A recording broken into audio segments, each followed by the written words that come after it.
made a mistake recently. A couple days ago, we got a lot of rain. And the mistake was, on top of that rain, I forgot to turn off the irrigation. So the moisture that these beds of arugula received, they got even more on top of that from the irrigation. And as a result of that, when you get too much moisture, your leaves begin to turn yellow, especially the bottom leaves. So I'm having to work around that as I'm harvesting. Today is our harvest day, but today it's also super busy because 2 days from now, we leave to Missouri for the Homesteading Life Conference. And there's so much to do here on the farm. It's like, but we're gonna get it done. We're gonna chip away one thing at a time. The first thing is to harvest, because before we leave, we need to take some produce to our customers, our chefs, and some of our CSA members. The further down I'm going and harvesting these beds right here of arugula, the more I am noticing that it is just, some of it is just not good. A lot of it has gone to being yellow, as you can see right down there. I need 10 pounds of arugula and we're just not quite there yet. So I'm not totally sure what I'm gonna do. We got these 2 beds right here and it's not gonna make it to 10 pounds. Do have these beds down here. Let's just check and see if they are anywhere near close to being ready to be harvested.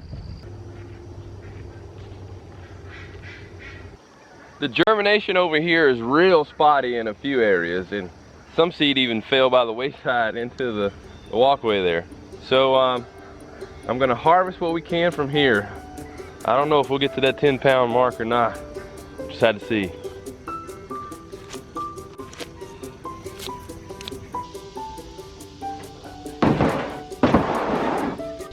All right, so it's gonna be a nail biter, I think. I hope we can get it. We need about 10 pounds of arugula, so if you could go ahead and wash these and start drying them, and just see how close we get. So this is supposed to be 10 pounds worth? Yeah, we'll see what we get. I don't know. I hope you might have a little bit more out there to cut, because I don't know if this is going to be 10 pounds. We'll see.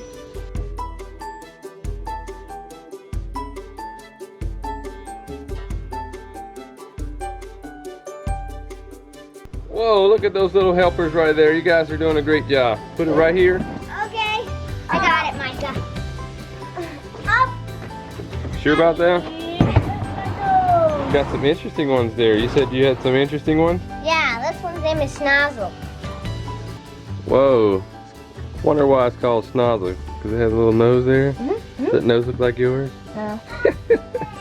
And this one's Josiah whenever he grows up. Well, how's this one Josiah? Because he's got his curly hair. And yes, we know that some of the tomatoes there are not fully ripened. They're still green. But that's okay because one of our chefs has requested green tomatoes. I think he does some kind of fried green tomato dish or something. So I'm just providing him with more green tomatoes. Okay, now that we knocked out a bulk of the harvesting for the day, Lacey's going to finish wrapping up here at the wash and pack station. And the kids and I are going to go ahead and start prepping the animals for when we leave for a trip. So I try to set up systems in a way that the farm can function. Things just won't collapse in a couple days of us being gone. Say if we were sick or something like that. You want to try to set systems in place so that way your animals and things will still function without you. Your farm should not collapse all within a day or a weekend. You should be able to take at least a weekend trip away from your farm and for it to still be able to run and continue to operate without animals dying, crops being lost, and things like that.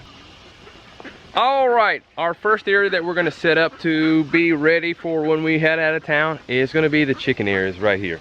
Right in this area right here, they've really been doing an excellent job of just clearing it out. There was a lot of poison ivy, a lot of vines, a lot of just weeds and things growing in here. And we're planning to really clean it up and clear it up. So they've been our forerunners in helping us do that. But now that we're gonna leave, I'm gonna go ahead and move them over here into this area over here. You can't see much of it, but there's some grass here and it's a strip that goes right alongside the upper perimeter of Florida Market Garden. And I'm doing that because I really, well, one, the chickens like to have fresh grass, especially the ducks since the ducks are in there with them, but it also helps keep them entertained and helps them to have what they need in their ears, so there's less likely of a chance of them getting out of their fencing and getting into trouble while we are gone. So the first thing I'm gonna do is just start moving the fence over so that way they can have the fresh grass right here. So what's the first thing you do before you actually touch a fence, Selah? you have to turn the fence off so nobody gets shocked. Nobody wants to get shocked, especially the people you're working with.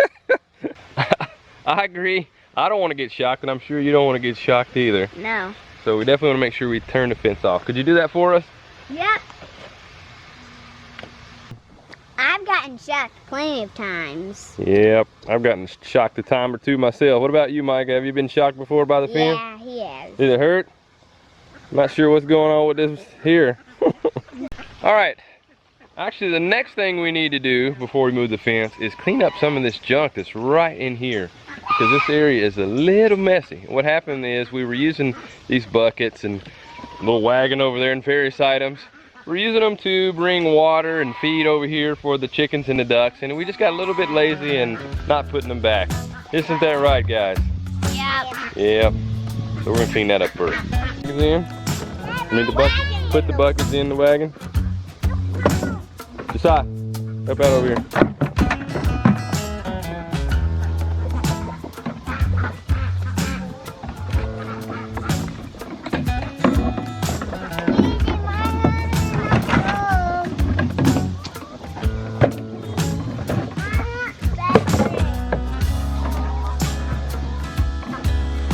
That's quite a few buckets you guys have here. Yeah. Let's try not to do that again, all right? Yep.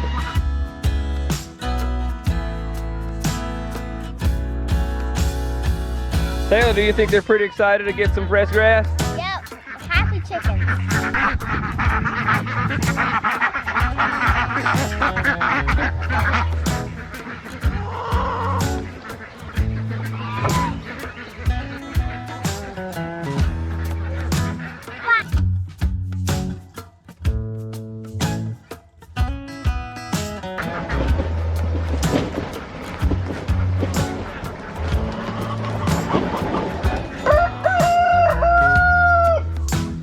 Alrighty, now that we have the fence moved, the chickens and ducks are happy munching on some grass, and can't forget about Greg too. Greg's a goose and he's over here eating on some fresh grass with them.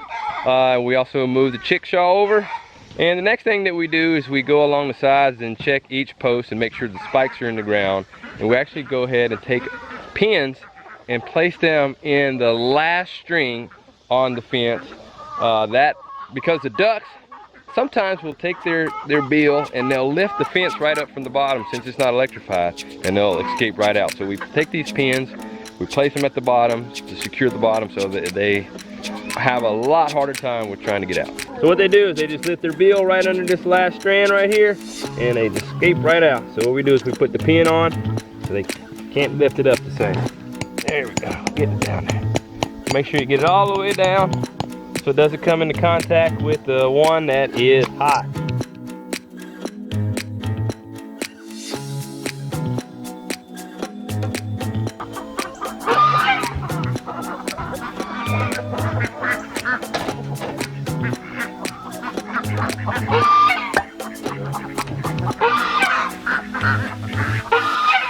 So as you can see there, our chickshaw has seen some better days.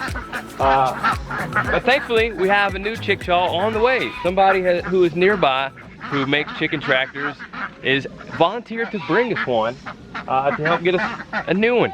I'll do some repairs on this one later on, but it'd be neat to have two. But super excited, as soon as we get back from our trip from the Homesteading Life Conference, get a new chickshaw. So, super fantastic, super excited about that. And for our feeders while we're gone, we use a large automatic feeder that we have made, do-it-yourself feeder.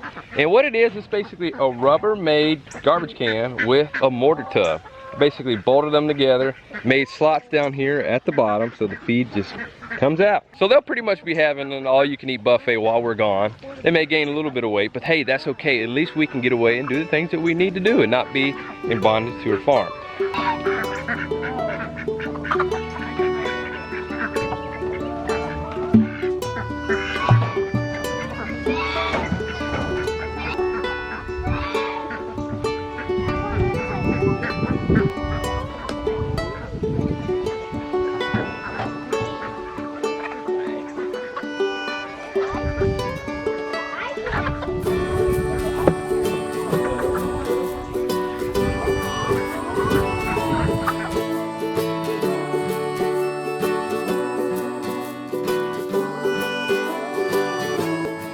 Okay, so what we did here was take a chicken tractor, set it up all higher up, so that way they can easily get in and out, but also at the same time, keep the food protected from water getting in there and your feed getting all moldy and mildewy, and you don't want that.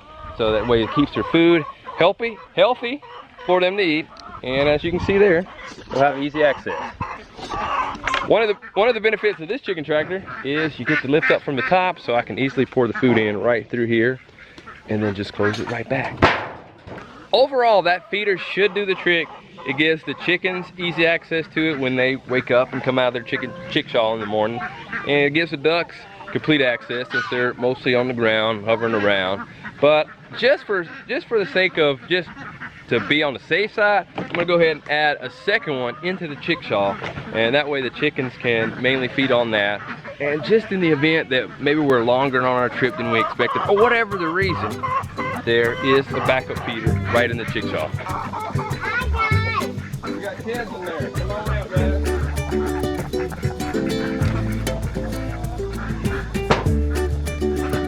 So the next thing to do is actually add feed to the feeders. So fill up the feeders.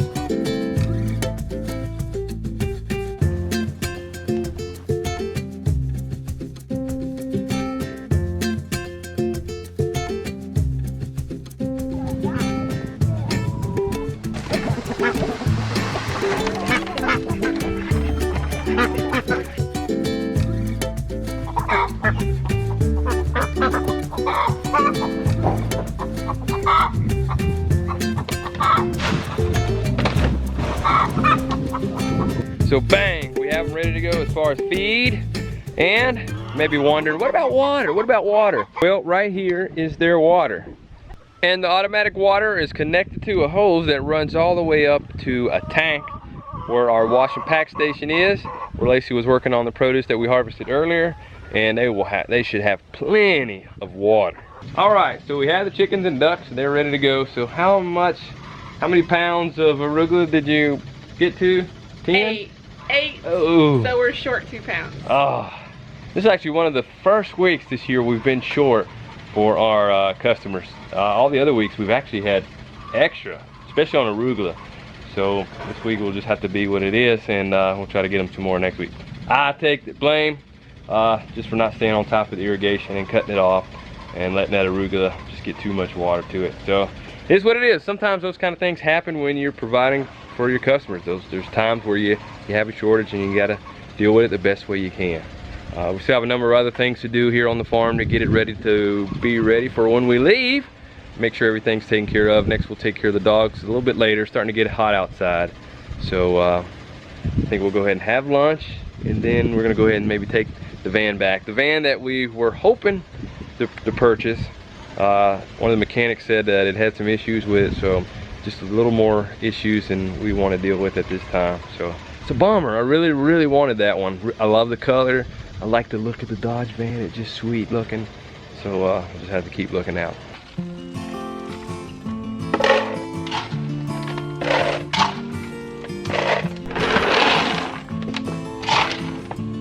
Okay, so we typically do a similar setup for the dogs, just like we do with the chickens and the ducks. I'm gonna have a main feeder here, and then we're gonna stick the feed right under there, under this. We're reusing this chicken tractor here to protect and cover the feed so it stays dry, just in case it rains. And it's just the right size for the dog to just go right in there and get the food as he needs it. And our dog here, Chewy, he's an Australian Shepherd, and he's strategically placed up here just to help intimidate, keep deer from going in the garden, and maybe any other predators from coming up around the chickens that are on the back side there.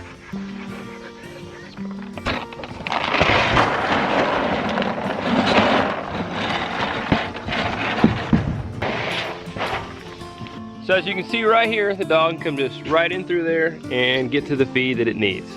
We've been away from the farm for as much as 14 days before, and the systems have run smoothly for the most part.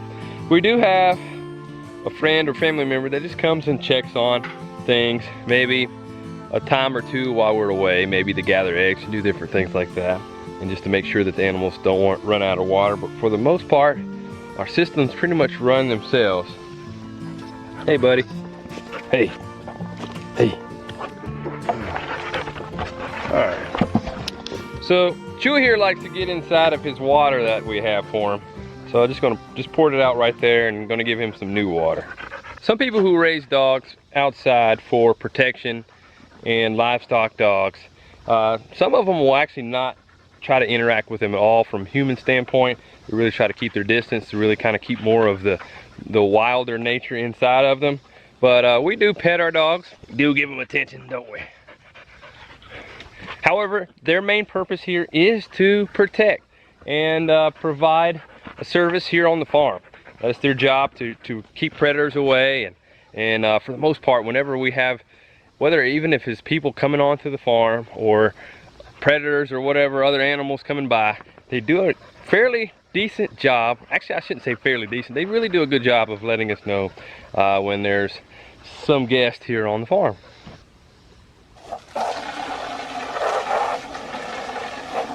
And as Josiah's filling up Chewy's water, I'm gonna head down and see if Selah has the feed ready for the rest of the dogs that we have there on the other side of the garden. We have the ladies down there. So Selah, you finished portioning out the food for the rest of the dogs? Yep. All right, you got one there. Oh, you got 2 more over there, so we got 3 total. Way to go. Fantastic. So I will be a gentleman, I guess, and push this down there for you.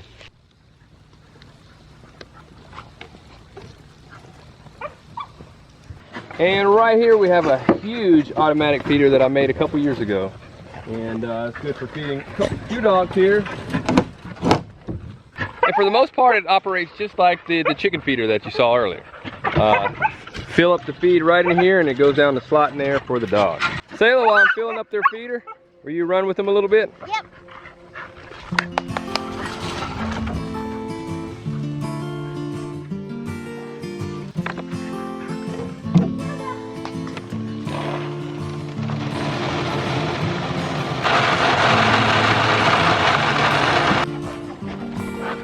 Make it.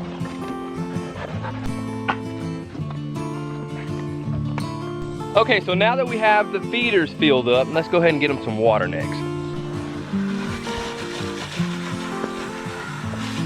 Alrighty, it's farmer's walk time, baby. Work on those traps, shoulders, and arms.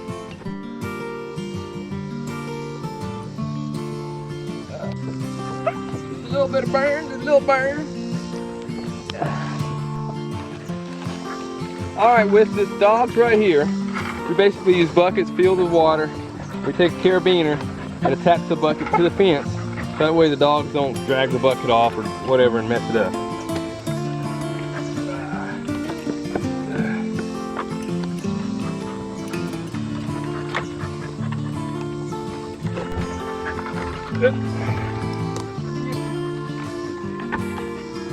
Okay, so while we're gone, that leaves each dog with 5 gallons of water. We have 3 buckets, full 3 5-gallon buckets for each dog. There's 3 dogs here.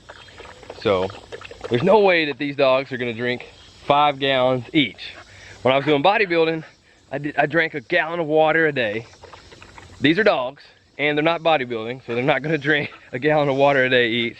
So they should be good to go and have the water that they need even while it's hot. It's supposed to rain a couple of days, so that'll help even more, but they should be good to go. Isn't that right? You should be good to go.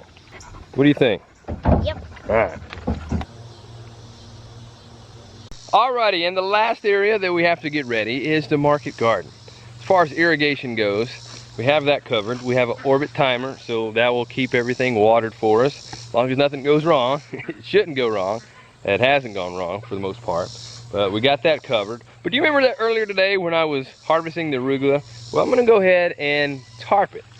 We didn't have much, I didn't notice a lot of unwanted plants in there. And I especially didn't notice any that had gone to seed. So what I'm gonna do is I'm gonna take a tarp and we're just gonna tarp those beds that were arugula. So that way while we're gone, it'll just smother out anything else that's growing. There was a couple of unwanted plants growing, so we'll smother those out and smother out any of the arugula that's left over. That'll smother that out, kill that, and then it will just help add some nice nutrients to the soil. So what I'm gonna do is I'm gonna take this tarp right here and we're just gonna slice it into 3 rows. It's 179 inches wide, so I'm gonna be able to get 3 sections out of it so I can cover 3 beds. All right, Josiah, so I'm gonna measure out to 59 inches and I want you to spray paint the spot. So there's the spray paint. What you do is you just push that down, just like that. Hold it close. All right, here we go. Our first one is right there. Good. All right, so I'm just gonna go ahead and eyeball it dot to dot, just cutting a line straight through. I'm not gonna mark a line all the way down. I should be able to get it close enough for the most part.